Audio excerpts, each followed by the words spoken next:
Betting యాప్ల భరతం పట్టేందుకు తెలంగాణ సర్కార్ సిద్ధమైంది.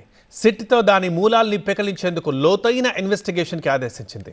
90 రోజుల్లో బెట్టింగ్ యాప్స్ అంతు చూడాలని నిర్ణయం తీసుకుంది. మరి అంతర్జాతీయ మాఫియాతో లింకులున్న బెట్టింగ్ యాప్స్ని మన చట్టాలతో కొట్టగలమా? సిట్ ఎలాంటి ప్లాన్తో ముందుకెళ్తోంది? బెట్టింగ్ యాప్స్ కేసు తెలంగాణలో పెద్ద సమస్యగా మారింది. ఈ విషయంలో సీరియస్ గా ఫోకస్ పెట్టిన తెలంగాణ సర్కార్ 5 సభ్యులతో ఒక ప్రత్యేక దర్యాప్తు బృందం సిట్ ను ఏర్పాటు చేసింది. సిఐడి అడిషనల్ డీజీ ఆధ్వర్యంలో ఈ విచారణ జరగనుంది. 90 రోజుల్లో నివేదిక సమర్పించాలని డీజీపీ ఆదేశించారు. ఈ బృందంలో ఐజీ రమేష్ రెడ్డి, ఎస్పీలు Sindhu Sharma, Venkatalakshmi, additional SP Chandrakant, DSP Shankar ఉన్నారు. ఆన్లైన్ బెట్టింగ్ కు సంబంధించిన కేసులు దర్యాప్తు చేసి బెట్టింగ్ ను నిరోధించేలా చర్యలను ప్రభుత్వానికి సూచించనుంది. బెట్టింగ్ యాప్స్ క్రికెట్, క్యాసినో గేములను అందుబాటులోకి తెచ్చి కోట్లాది రూపాయలు దోచుకుంటున్నాయి. దీనిపై అనేక ఫిర్యాదులు రావడంతో హైదరాబాద్ లో ఇప్పటికే 25 మంది సెలబ్రిటీలు, ఇన్ఫ్లుయెన్సర్లు, 19 మంది యాప్ నిర్వాహకులపై కేసులు నమోదయ్యాయి. ఈ యాప్స్ వల్ల ఆర్థిక నష్టాలు, ఆత్మహత్యలు కూడా ఇటీవల పెరిగాయి. అందుకే ప్రభుత్వం సిట్ ను ఏర్పాటు చేసింది. బెట్టింగ్ యాప్లు కానీ, ఆన్లైన్ బెట్టింగ్ కానీ, ఆన్లైన్ రమ్మీ గేమ్ల పట్ల అప్రమత్తంగా ఉండడమే కాదు, కఠినంగా వ్యవహరించాలని ఈరోజు రాష్ట్ర ప్రభుత్వం నిర్ణయం తీసుకున్నది.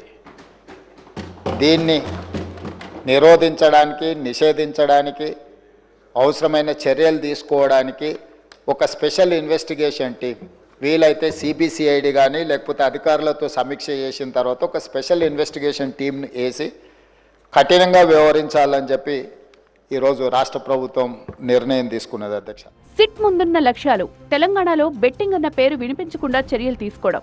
ఇది ఓ రకంగా సిట్ కు సవాల్. ఇదంత సులభమైతే కాదు, అలాగని అసాధ్యమూ కాదు. సిట్ బృందం ఆన్లైన్ బెట్టింగ్ కేసులను లోతుగా విచారించి వీటి వెనుక నిర్వాహకులు, ఆర్థిక మూలాలు, సాంకేతిక వ్యవస్థలను గుర్తించాలి. ఈ యాప్స్ చైనా, దుబాయ్, హాంకాంగ్ నుంచి నడుస్తున్నట్లు సమాచారం ఉంది. ఇవి హవాలా, క్రిప్టో కరెన్సీ ద్వారా డబ్బును తరలిస్తున్నాయి. హైదరాబాద్ లో ఒక్క కేసులోనే 100 కోట్ల రూపాయల లావాదేవీలు జరిగినట్లు పోలీసులు గుర్తించారు. సిట్ ఈ డబ్బు మార్గాలను ఛేదించి నేరస్తులను శిక్షించే ఆధారాలను సేకరించాలి. అంతేకాదు ఈ సమస్యకు శాశ్వత పరిష్కారం ఇవ్వడం సిట్ బాధ్యత. ఈ ఆన్లైన్ బెట్టింగ్ నిర్వాహకులకనే కాదు, ఆడేవాళ్లను, బాధితులను, అదేవిధంగా ఈ ఆన్లైన్ అడ్డగోలుగా నిర్వహిస్తున్న వాళ్ళ పట్ల శిక్షను కూడా పెంచడానికి అవసరమైన చట్టాలను కూడా అవసరమైతే మనం సవరించుకోవాల్సిన అవసరం ఉన్నది. అధ్యక్ష, ఎందుకంటే శిక్ష కఠినంగా ఉంటుంది, ఎక్కువ కాలం ఉంటుంది అని ఎప్పుడైతే తెలుస్తుందో నేరం అనేది తగ్గుతుంది. అనేక సవాళ్లతో కూడిన దర్యాప్తు ఇప్పుడు సిట్ చేయబోతోంది. బెట్టింగ్ యాప్స్ వెనుక అంతర్జాతీయ మాఫియా నెట్వర్క్లున్నాయి. వీటిని గుర్తించడం, వాటి సర్వర్లను ట్రాక్ చేయడం సాంకేతికంగా కష్టం. ఈ యాప్స్ స్థానిక ఏజెంట్లు, ఇన్ఫ్లుయెన్సర్ల ద్వారా ప్రచారం చేశారు. వీరిని చట్టపరమైన ఉచ్చులో బిగించడం సులభం కాదు.